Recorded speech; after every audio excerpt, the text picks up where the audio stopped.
Hello guys, as I promised in last video कि मैं आपको कुछ अकाउंटिंग इक्वेशंस के क्वेश्चन कराऊंगा एनालाइज करने के बाद। But after analysing what I have decided कि क्वेश्चंस कराने में कोई फ़ायदा नहीं है। रेदर मैंने सोचा है कि मैंने कुछ ट्रांजेक्शन्स को नोट कर लिया है, पॉइंट कर लिया है। वो ट्रांजेक्शन्स मैं आपके साथ इस वीडियो में शेयर करने वाला हूँ। आप उन ट्रांजेक्शन को देखिए और उससे अपनी थ्योरी बनाइए कि कैसे क्या चीज़ करनी है आपको, ठीक है। क्योंकि बिकॉज पूरा इंटायर क्वेश्चन है, मैं 4-5 क्वेश्चन सॉल्व करूँ उसमें कोई मज़ा नहीं है। तो क्रक्स ये निकला है कि मैं आपको जो इंपॉर्टेंट कॉन्सेप्ट्स हैं वो कवर करवाने वाला हूँ। तो देखते हैं, ठीक है क्या। 7 से 8 ट्रांजेक्शन्स को मैंने टिक करा है जो मुझे आपको करानी है, वो मैं आपको करा रहा हूँ, ठीक है। अकाउंटिंग इक्वेशन,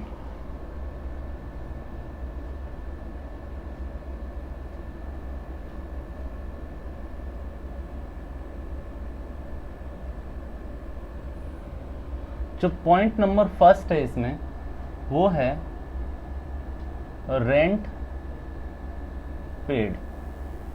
आपकी टी.एस. ग्रेवाल और डी.के. गोयल दोनों बुकों के मैंने क्वेश्चन बैंक को एनालाइज कर दिया है। उसके बाद आई हैव डिसाइडेड कि क्या कहते हैं, मैं ये कराऊंगा तो ये ज़्यादा बेनिफिशियल है आप लोगों के लिए, ठीक है, कि मैं आपको कॉन्सेप्ट्स और ट्रांजेक्शन कराते जाऊँ। तो रेंट पेड है, आप लेटस से कि रेंट पे कर रहे हैं ₹2000, और जैसा कि आपको बताया गया है कि assets equals to capital plus liability. तो आपको पता है कि इसमें एक कैश एसेट्स का फॉर्म होगा कैश, जिसमें से आप क्या करोगे कि 2000 रुपये को माइनस कर दोगे, ठीक है। अगर आपको ये ट्रांजेक्शन दी गई हो तो आप ऑब्वियसली ऐसे करोगे। बट आपकी ये इक्वेशन इक्वल नहीं प्रूफ होगी, क्यों? क्योंकि आपने लेस तो कर दिया बट यहाँ पर ये बढ़ा हुआ चल रहा है इस साइड पे। तो करना क्या होता है, ऐसी ट्रांजेक्शन जो आपकी लायबिलिटी नहीं है और फिर भी आपको पे करनी पड़ रही है, तो आप कैश में से तो कम करोगे, दूसरा किससे करोगे? कैपिटल से। मैंने आपसे क्या कहा, ऐसी ट्रांजेक्शन जो आपकी लायबिलिटी का हिस्सा नहीं है। मींस मैंने लास्ट वीडियो में बताया था ना कि क्रेडिटर है, मान लो क्रेडिटर है जिनको हमें पैसा देना है 10,000 रुपये और हम उन्हें 5,000 पे कर रहे हैं, तो यहाँ से ऑब्वियसली वो माइनस हो जाएगा इस वाले केस में, और यहाँ कैश माइनस हो जाएगा 5,000। बट अभी हम क्या कर रहे हैं कि हमें सीधा ट्रांजेक्शन बोला गया है कि रेंट पेड ₹2000, तो हमने क्या करा, रेंट को पे कर दिया 2000 रुपीज़, और यहाँ पर कैपिटल से ये 2000 रुपये और माइनस कर दिए।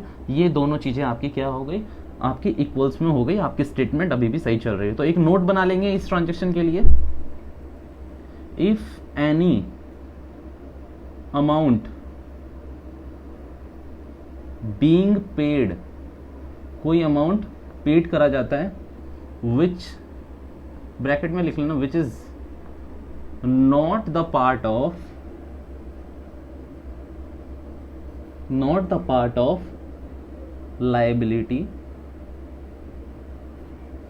Then what we will do, क्या उसका इफेक्ट रहता है, आप उसे कैश में से तो लेस करोगे ही करोगे, उसे आप किससे भी लेस करोगे, कैपिटल से भी लेस करोगे, ठीक है। क्या लिखा है मैंने, सिंपल, एक कोई ऐसा अमाउंट जो आपको पेड करना है और वो लायबिलिटी का पार्ट नहीं था। अकाउंटिंग इक्वेशन में आपको सीधा बोला होगा रेंट पेड, तो आप क्या करोगे, 2000 रुपये कैश से माइनस करोगे और 2000 रुपये कैपिटल से माइनस करोगे। रटना नहीं है, इसका लॉजिक क्या है, क्यों कैश से माइनस करने का लॉजिक आपको पता है, हम इसे कैपिटल से क्यों माइनस कर रहे हैं। भाई ध्यान से सोचो, आपकी कैपिटल की जो फॉर्म है वो कहीं ना कहीं कैश ही है ना, तो कैश 2000 कम हो गया है फॉर नो रीजन, वो आपकी लायबिलिटी तो थी नहीं, तो आपने यहाँ पर इससे भी कम कर दिया, सिंपल है, ठीक है। आगे बढ़ते हैं, एक और ट्रांजेक्शन देखी मैंने। अब यहाँ रेंट पेड है और कभी कभार यहाँ पर कमीशन आ जाता है, तो इसमें आप कंफ्यूज ना होना, रेंट पेड हो, कमीशन हो या फिर सैलरी हो, कोई भी ऐसा एक्सपेंस जो आपको पे करना है बट वो आपकी लायबिलिटी नहीं था, आप इसमें इसी ट्रांजेक्शन को फॉलो करोगे, ठीक है। एक और ट्रांजेक्शन देखी थी मैंने,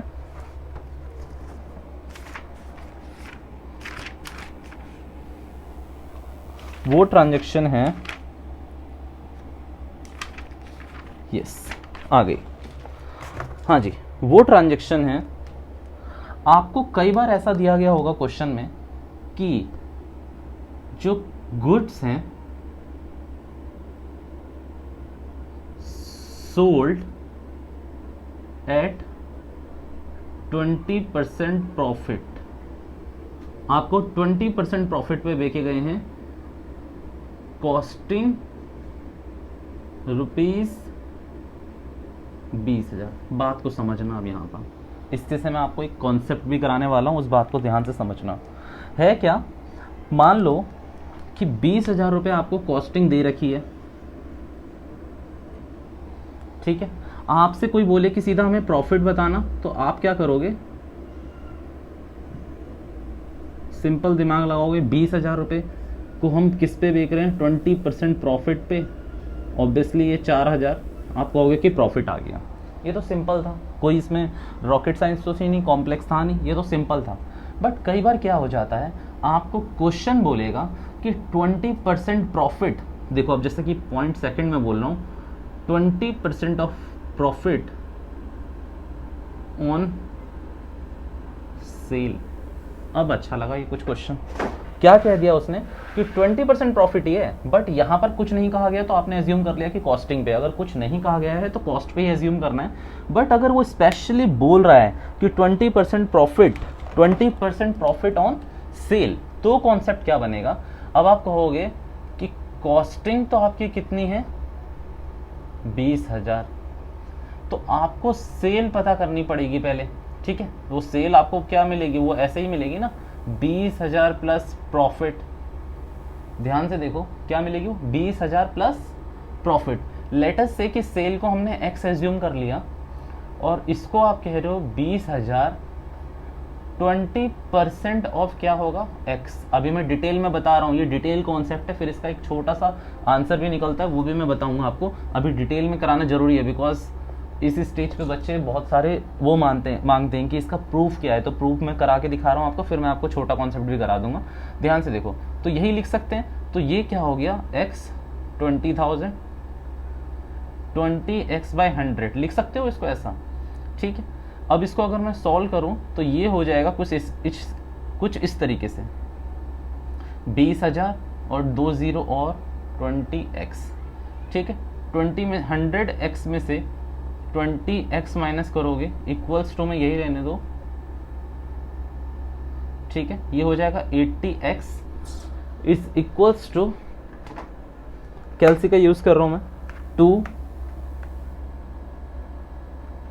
20,000 और 100 0 डिवाइडेड बाय 80, बेटा ये आ रहा है 25,000, ठीक है। कुछ भी नहीं करा है मैंने डिवाइड करने के लिए, बस कैलसी की हेल्प ली थी, ये आ गया 25,000। तो ध्यान से सुनना, 25,000 आपका क्या है, सेल, 20,000 आपकी क्या है, कॉस्ट। सेल में से कॉस्ट माइनस करूंगा, क्या निकलेगा, प्रॉफिट निकलेगा ना, प्रॉफिट ही निकलेगा ना। अगर मैं कॉस्ट सेल में से अगर मैं कॉस्ट माइनस करूंगा तो प्रॉफिट ही निकलेगा। मैंने आपको एक तरीका बताया कि क्वेश्चन में क्या होता है, कई बार लिखा होता है कि good sold at 20% of profit, तो आपने एज्यूम कर लिया कॉस्टिंग है, कॉस्ट पे करा होगा। बट आपको स्पेसिफिकली क्वेश्चन कहेगा, इस DS गोयल में मैंने क्वेश्चन देखे हैं कि इसमें, DK गोयल में सॉरी, मैंने क्वेश्चन देखे हैं कि 20% ऑफ प्रॉफिट ऑन सेल, तो मैंने आपको उसका डिराइव करना बता रहा हूँ कि कैसे निकालते हैं।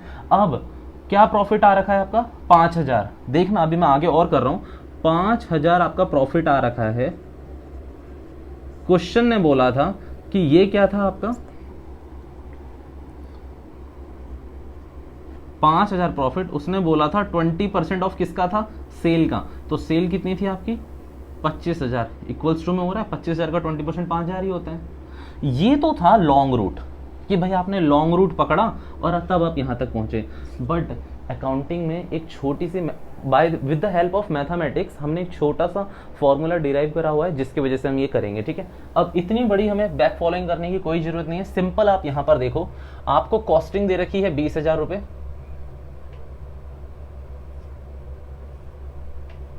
और साफ बोल दिया कि प्रॉफिट क्या है आपका,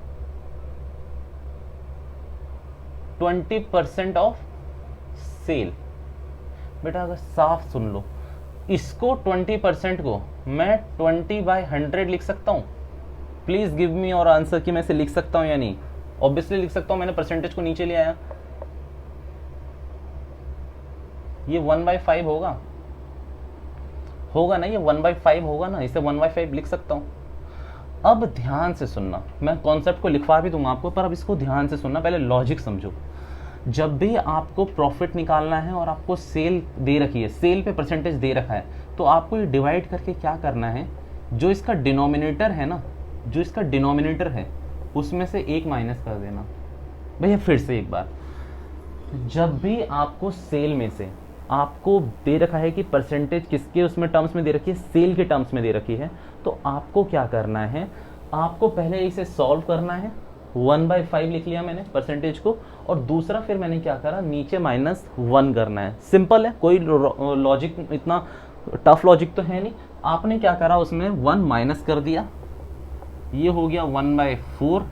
और इसको पता है अब क्या कह लेना, आप पता है क्या कह लेना, मजे की बात है, देखना, profit on cost, profit on cost.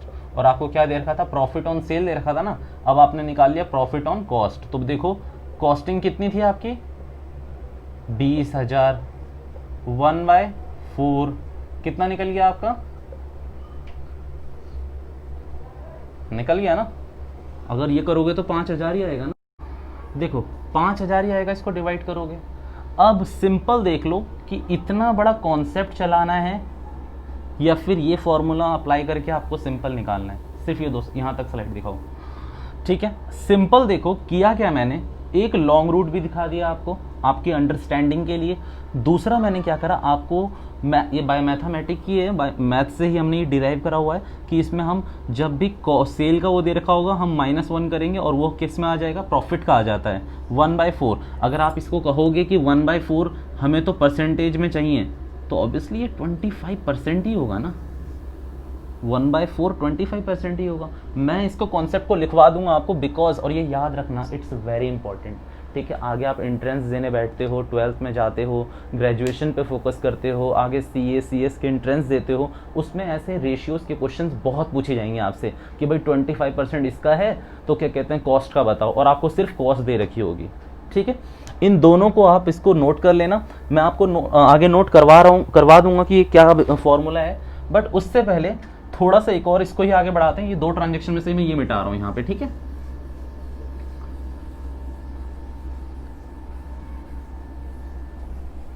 अब आप सिंपल देखना, यहां तो क्या बोला था, सेल रेशियो वाज गिवन, और सेल से आप गए कॉस्ट में। अब हम इसका देखने जा रहे हैं रेसिप्रोकल, कि आपको कॉस्ट सेल दे रखी है और सेल से आपको किस पे जाना है, कॉस्ट पे निकालना है, ठीक है। अब आप देखो, आपको लिखा हुआ है सेल आपको दे रखी है 25,000, सेल आपको दे रखी है 25,000, प्रॉफिट आपको बताया गया है 20% ऑफ, सॉरी 25% ऑफ कॉस्ट। मैंने कुछ भी नहीं करा, मैंने क्वेश्चन को क्या कर दिया, फ्लिप कर दिया, ठीक है। फ्लिप करने का मतलब, अभी तक यहाँ कॉस्टिंग लिखी गई थी, अब मैंने सेल लिख दी, और प्रॉफिट जो सेल की टर्म में दे रखा था वो मैंने कॉस्ट की टर्म में दे दिया। करना क्या है, ध्यान से देखो, अब वो लॉन्ग रूट बताने का कोई मतलब नहीं रहता, अब तो आप बच्चे स्मार्ट हो चुके हैं। ध्यान से देखो, 1/4 इस 25/100 को मैं 1/4 लिख सकता हूँ ना, लिख लिया मैंने। अब ध्यान से आपका दिमाग चल रहा होगा कि आप इसे ये कर दो, माइनस कर दो, आप इसे क्या कर दो, माइनस कर दो। बट मैंने पहले ही अभी बोला ना कि मैंने क्वेश्चन को क्या कर दिया, फ्लिप कर दिया, इन्वर्स कर दिया। तो बेटा यहाँ भी तो इन्वर्स चलेगा। अब यहाँ माइनस नहीं करोगे, आप क्या करोगे, प्लस, ठीक है। कॉस्ट से सेल पे जाना है, कॉस्ट से सेल की तरफ फोकस करना है, तब आप माइनस करोगे। बट सेल से कॉस्ट पे जा रहे हो तो आप यहाँ नीचे क्या करोगे, इसमें प्लस करोगे। ये क्या हो गया आपका, 1/5 हो गया, 1/5।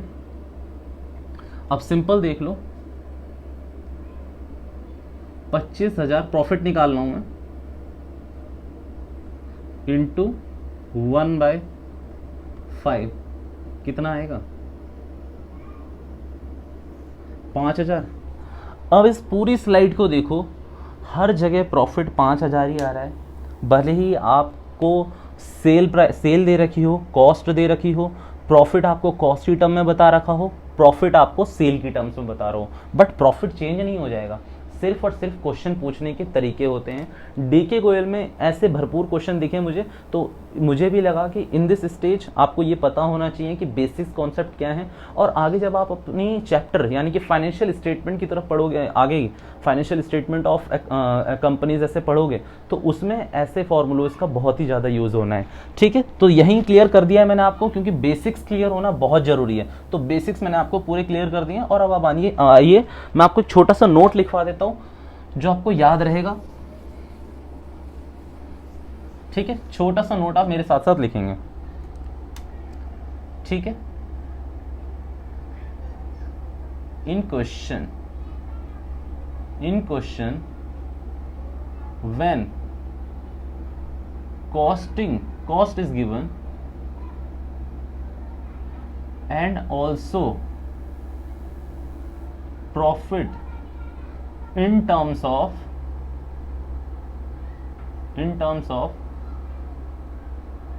sales given, then what we do, देख लो क्वेश्चन में क्या लिखा है मैंने, जो आपका पहला मैंने कराया था। In question when cost is given, cost दे रखी है आपको, कॉस्टिंग जैसे 20,000 रुपए दे रखी थी, और प्रॉफिट आपको किसके टर्म्स में दे रखा है, सेल। ये दोनों चीजें एक दूसरे की अपोजिट होगी। जब वहां सेल होगा तो यहाँ आपको कॉस्ट दे रखी होगी। तो आप क्या करोगे, if profit is given in percentage, अगर परसेंटेज में दे रखा है तो उसको क्या करना है आपको, you need to open it. Open it के लिए मैं कुछ एग्जांपल लिख रहा हूं। अगर 20% दे रखा है तो 1/5, 25% दे रखा है तो 1/4। बेटा कुछ नहीं कर रहा, 20/100 कर रहा हूं, 25/100 कर रहा हूं, यही आएगा। ठीक है, मैं आपको एकदम सिंपल भाषा में लिखवा रहा हूँ। ठीक है, मैं डेफिनेशन नहीं देना चाहता, मैं आपको सिंपल लैंग्वेज में लिखवा रहा हूँ ताकि आपको पेपरों के समय कोई परेशानी ना हो। ठीक है, ये आपको दे रखा है। देन उसके बाद आप क्या करोगे, अब जो ऊपर आपको दे रखा है, लेटेस्ट से इसको एक्स कह लिया है आपने, फ्रैक्शन कह लो इसको, फ्रैक्शन में निकाला है ना आपने। इन अवर फ्रैक्शन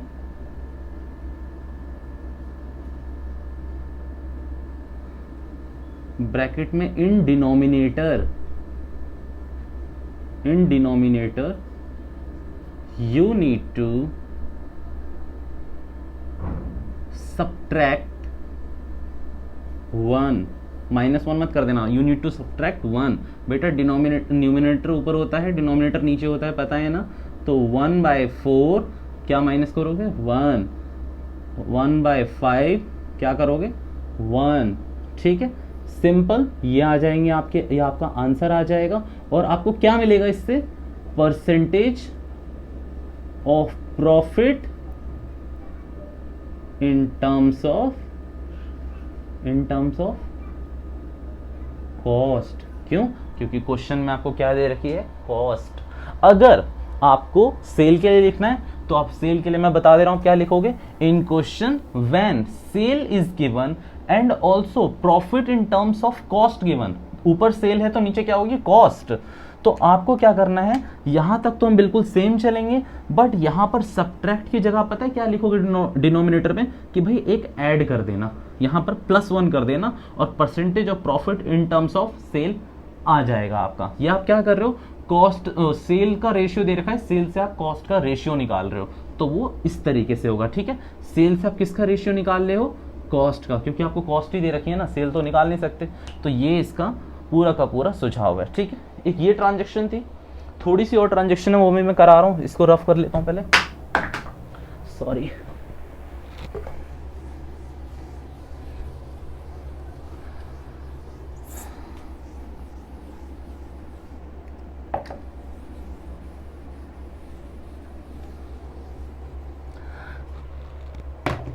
एक और बात बतानी थी आपको, while analysing your question bank ना, मैंने एक चीज़ नोटिस करी कि आपको अकाउंटिंग इक्वेशन में एक पर्टिकुलर टाइप के क्वेश्चन दे रखे हैं, वो क्वेश्चन क्या है कि आपको टी शेप अकाउंट बनाने हैं, ऐसा क्वेश्चन दे रखा है कि टी शेप अकाउंट बनाना है, उसमें आपको डेबिट और क्रेडिट करके दिखाना है कि डेबिट क्या है क्रेडिट क्या है। As of now in this stage, now for now आप इसको इग्नोर करेंगे इन क्वेश्चनों को। सिर्फ 3 से 4 क्वेश्चन है और वो भी डीके गोयल में है, टीएस ग्रेवाल में सिर्फ एक ही क्वेश्चन है, तो उसको आप अभी क्या करोगे, इग्नोर करोगे। मैं आपको नेक्स्ट वीडियो में, नेक्स्ट क्लास में जब जर्नल एंट्रीज पढ़ाऊंगा तब आपको ये डेबिट क्रेडिट का कॉन्सेप्ट अच्छे से बताऊंगा। अभी रटाने से सिर्फ कोई फायदा नहीं होने वाला, नेक्स्ट क्लास में आपको जर्नल एंट्री ही करनी है हमें, ऑब्वियसली जब हम आगे बढ़ेंगे तो जर्नल एंट्री ही करनी है, बट अभी के लिए सिर्फ हम अकाउंटिंग इक्वेशन के क्वेश्चंस कर रहे हैं और बेसिक्स पढ़ रहे हैं, ठीक है। एक क्वेश्चन का टाइप जो मैंने देखा वो मैंने देखा कि आपको ओपनिंग कैपिटल दे रखी है और आपको क्लोजिंग कैपिटल निकालनी है, कुछ भी नहीं है उसमें खास, बट मैं फिर भी एक क्वेश्चन आपको करा के दिखा दे रहा हूँ। क्वेश्चन नंबर 11 है मेरी बुक में, मैं पढ़ता हूँ, आप उससे रिलेट कर लेना। A commenced his cloth business, A commenced his cloth business on 1 April 2011 with a capital of ₹3 lakh. भाई ए कोई बंदा है जिसने कपड़ों का व्यापार शुरू करा है, कितनी कैपिटल से, 3 लाख की कैपिटल से। On 31 March 2012 his assets were worth ₹5 lakh and liabilities ₹1 lakh. Find out his closing capital and profits earned during the year. 2 चीजें मुझे इस क्वेश्चन में आपको बतानी है। सबसे पहले क्या, मैं आपको एक चीज बता रहा हूं, क्लोजिंग का मतलब क्या है। देखो यहां उसने बिजनेस स्टार्ट करा, ठीक है, यहां उसने क्या करा, बिजनेस स्टार्ट करा, और यहां पर ईयर एंड हो गया। देखो हमारी जो अकाउंट्स की बुक है ना वो 2 तारीख को एंड होती है, एक होती है 31 मार्च और एक होती है 31 दिसंबर। और शुरू कहाँ से होती है, अगर 31 मार्च को ख़त्म हो रही है तो शुरू हुई होगी 1 अप्रैल, अगर 1 अप्रैल को नहीं हो रखी है एंड, तो कब शुरू हुई होगी, 1 जैन। ये चीज़ समझ लो। तो इस गिवन क्वेश्चन में आपको कह रहा है कि 1 अप्रैल 2011 को मिस्टर ए ने बिजनेस शुरू करा अपनी कैपिटल के संग। कितनी कैपिटल, 3 लाख, ये उसने अमाउंट इन्वेस्ट करा। ईयर एंड पे आपको बता रहा है, जो एसेट्स और लाइबिलिटीज हैं वो आपको बताने की कोशिश कर रहा है। असेट्स वो कह रहा है कि भाई 5 लाख की है और लाइबिलिटीज वो कह रहे हैं कि 1 लाख की है। कहाँ, ईयर एंड में। और आपसे वो 2 चीजें पूछ रहे हैं, एक आपसे वो पूछ रहे हैं क्लोजिंग कैपिटल बता दो, दूसरी आपसे वो पूछ रहे हैं प्रॉफिट। आओ जी। और इन 2 के संग संग मेरे को एक और कॉन्सेप्ट भी याद आ गया जो मैं कराऊंगा, और इसके बाद आज की हमारी क्लास खत्म हो जाएगी। देखो आपको पूछा है प्रॉफिट और क्लोजिंग कैपिटल, ध्यान से देखना एक चीज। मैं कैपिटल अकाउंट को कह रहा हूं कि कैपिटल अकाउंट पता है क्या है मेरा,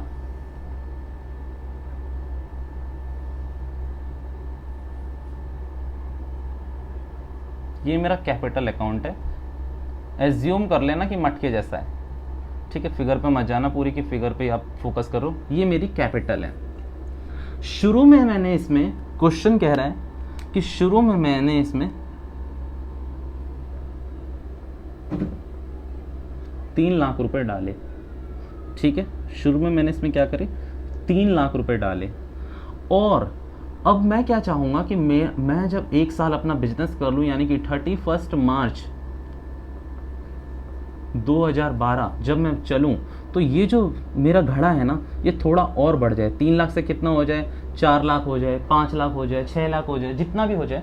एक बात बताओ, मैंने आपको कल ही एक बात बोली थी कि कभी मान लो कि अगर मैंने बताया था ना कि एक इलस्ट्रेशन बताई थी मैंने आपको कि 10,000 का गुड अगर हम 12,000 में बेच रहे हैं तो 2,000 जो हमारा प्रॉफिट है वो हम कहाँ शो करते हैं, 2,000 का जो हमारा प्रॉफिट है वो हम कहाँ शो करते हैं, जल्दी बताओ। वो प्रॉफिट हम शो करते हैं कैपिटल में, ऐड कर देते हैं। तो हुआ क्या होगा, अब अगर आपको बढ़ाना है तो आपको क्या करना होगा, कि भाई कैपिटल तो बढ़ाना है, तो फिर क्या कहते हैं, क्या होगा, आपको प्रॉफिट कमाना पड़ेगा। और मैं ये बढ़ाना शब्द ही क्यों यूज कर रहा हूँ, क्योंकि यहाँ प्रॉफिट भी तो पूछा हुआ है, वो लॉस पूछता ना, अगर इसकी कैपिटल बड़ी नहीं होती तो वो क्या पूछता, लॉस। देखो अगर आप कहोगे कि भैया क्लोजिंग कैपिटल मेरे को बता दो, तो क्लोजिंग कैपिटल मैं सिंपली बताने वाला हूँ आपको, और आप शॉक्ड हो जाओगे कि कैसे बताऊंगा, क्योंकि मुझे इसका यूज ही नहीं करना। क्लोजिंग कैपिटल निकालने के लिए मुझे ओपनिंग कैपिटल का यूज ही नहीं करना। क्यों? एक सिंपल फॉर्मूला है। क्या फॉर्मूला है, ध्यान से देखना यहाँ पर, कि assets equals to capital plus liability, A for assets, C for capital plus liability, है ना। अगर मुझे यहाँ से कैपिटल निकालनी है तो मैं क्या ऐसा नहीं कर सकता कि भाई एसेट्स माइनस लाइबिलिटी कर दूं। अगर मुझे कैपिटल निकालनी है तो एसेट्स माइनस लाइबिलिटी नहीं कर सकता। और ये दोनों लाइबिलिटी कहाँ की है, ईयर एंड की है, ईयर एंड की है ना। तो अगर इन दो को यूज कर लूंगा तो ईयर एंड की ही तो कैपिटल निकलेगी। देख लो 5 lakh minus 1 lakh, year and पे आपकी जो कैपिटल है वो 4 लाख है, ईयर एंड पे जो आपकी कैपिटल है 4 लाख है। आंसर भी यही है। बट मेरा जो कॉन्सेप्ट था बताने का वो था कि प्रॉफिट बताने का, और एक और चीज थी बताई थी मैंने कल की क्लास में, पर्सनल ड्राइंग, तो वो बताने का मेरा कॉन्सेप्ट था। ध्यान से देखना अब दोबारा से। तो भाई मैंने तो निकाल दी ना कि भाई क्लोजिंग कैपिटल, तो मैंने आपको बोल दिया कि भाई आपका आंसर आपको मिल गया, अब आप मेरी बात सुननी पड़ेगी आपको। It's my terms and condition कि आपको आप सुननी पड़ेगी, मैंने आपकी टर्म्स क्लियर कर दी। तो 3 लाख का जब मेरा कैपिटल था, और वो कैपिटल कितने का हो गया, 4 लाख का हो गया ना। देखो कितने का हो गया, 1 साल बाद यही कैपिटल भरते भरते भरते भरते कितने का हो गया, 4 लाख का भर गया पूरा अब। ठीक है, तो मैंने क्या कहा कि भाई साहब 3 लाख रुपए आपने लगाए थे, ठीक है, और अब आप कह रहे हो कि आपने 3 लाख रुपए शुरू में लगाए थे और अब आप कह रहे हो कि आपने उसको 4 लाख रुपए कर दिए। तो मुझे कहीं ना कहीं क्या लग रहा है कि आपने इस पूरे साल कितने का प्रॉफिट कमाया, 1 लाख का। अच्छा मुझे एक बात बताओ, कोई बंदा किसी बिजनेस में इन्वेस्ट करने के बाद ये चाहेगा कि मेरा बिजनेस, मतलब जो मैंने आज कैपिटल लगाई है, मैंने 3 लाख 5 लाख 10 लाख कितनी भी लगाई है, और मैं क्या एक्सपेक्ट करूंगा कि 1 साल के अंदर वो कैपिटल मेरी डबल हो जाए, बढ़ जाए, एटलीस्ट कुछ तो बढ़े ना, या फिर उतनी तो रहे एटलीस्ट, लास्ट में ये कर सकता हूँ। बट यहाँ क्या हो रहा है कि 3 लाख से 4 लाख हो रही है, बढ़ रही है। तो क्या करा है उसने, 1 लाख का हमने यहाँ प्रॉफिट कमाया है। ठीक है, 1 लाख का हमने प्रॉफिट कमाया है। अब आपके दोनों आंसर क्लियर हो गए, बट फिर भी आपको मेरी सुननी पड़ेगी। वो पॉइंट क्या है जो मैं इंपॉर्टेंट बता रहा हूं आपको, हैशटैग। मान लो यहां पर आपको बोला गया था कि 40,000 रुपीज 40,000 रुपीज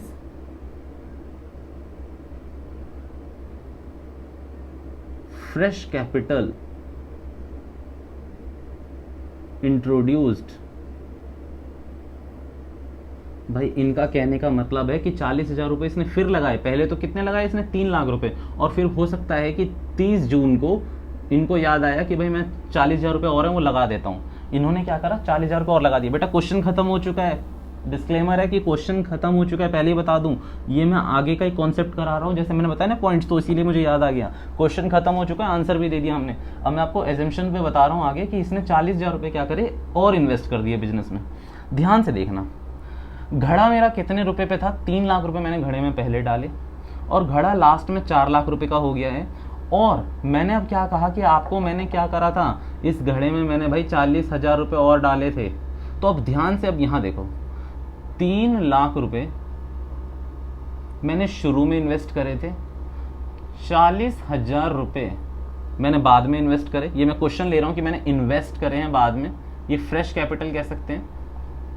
ठीक है, और आज मेरा जो बैलेंस है वो कितना है, 4 लाख की कैपिटल हो गई। तो अब ध्यान से देखना, क्या प्रॉफिट मेरा 60,000 नहीं रहेगा। मैंने आपको अकाउंट्स की लैंग्वेज भी सिखा दी और एक सिंपल आदमी की लैंग्वेज में भी सिखा दिया कि भाई ये घड़ा है जिसमें मैंने 3 लाख रुपए डाले, मैंने गुल्लक इकट्ठा कर रहा हूँ, मान लो मैंने गुल्लक में 3 लाख रुपए डाले, फिर मैंने 40,000 रुपए डाले, और वो कितने बन गए, जब मैंने उस गुल्लक को फोड़ा तो उसमें से निकले भाई 4 लाख रुपए। उस गुल्लक को फोड़ने के बाद निकले 4 लाख रुपए। तो मैं क्या एज्यूम करूंगा कि भाई 60,000 रुपए भगवान डाल गए, तो भगवान को हम यहाँ नाम देते हैं प्रॉफिट का, कि भाई भगवान नहीं डाल के गए, हमने क्या कमाया, प्रॉफिट कमाया है 60,000 रुपए का। बट इससे पहले वाले केस में जब मैंने गुल्लक में ये 40,000 नहीं डाले थे तो मेरा कितने का प्रॉफिट आ रहा था, तब मेरा प्रॉफिट आ रहा था वो पूरा का पूरा 1 लाख रुपए का। ठीक है, जो कि हमने क्वेश्चन में करा भी हुआ है कि 1 लाख का क्या आ रहा है हमारा का पूरा प्रॉफिट आ रहा है, जो कि हमने ये दिखा दिया। देखो 1 लाख का प्रॉफिट आ रहा है, ठीक है। सिंपल लैंग्वेज है। अगर फ्रेश कैपिटल डाल रहे हो तो मतलब आपका प्रॉफिट कम हुआ ना, क्योंकि 40,000 तो आपने खुद डाले, 1 लाख का डिफरेंस आ रहा था, 40,000 आपने खुद डाले, तो 60,000 आपका क्या है, प्रॉफिट है।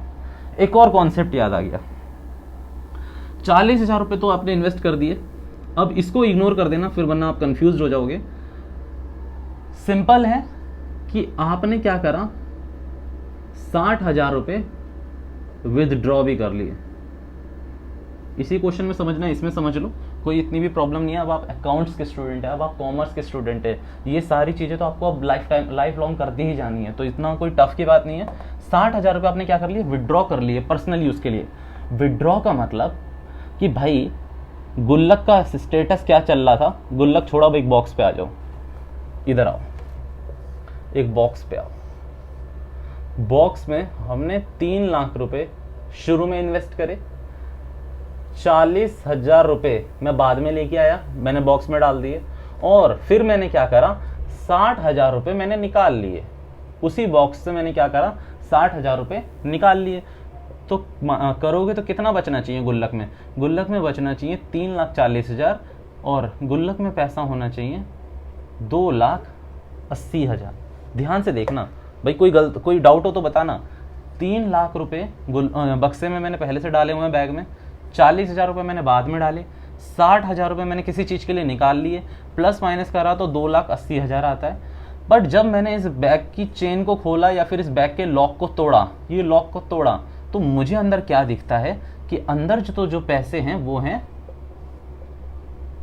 4 लाख रुपए। अंदर कितने पैसे हैं, 4 लाख रुपए। बट मेरे हिसाब से कितने होने चाहिए थे, 2,80,000। तो भाई कितने पैसे हैं मेरे को दिखाई कितने पैसे दे रहे हैं, 4 लाख, और मेरे हिसाब से कितने होने चाहिए, 1,80,000। तो हुआ क्या कि भाई 1,20,000 रुपये भगवान डाल गए, यानी कि प्रॉफिट हो गया मेरा। ठीक है, ये मेरे को कॉन्सेप्ट इसीलिए बताना था बिकॉज जो क्वेश्चन है वो आपकी कैपिटल विड्रॉ के साथ भी हैं और इंट्रोड्यूस के साथ भी हैं, तो उसको मैंने एज अ बॉक्स लेके आपको समझा दिया है, गुल्लक लेके समझा दिया है।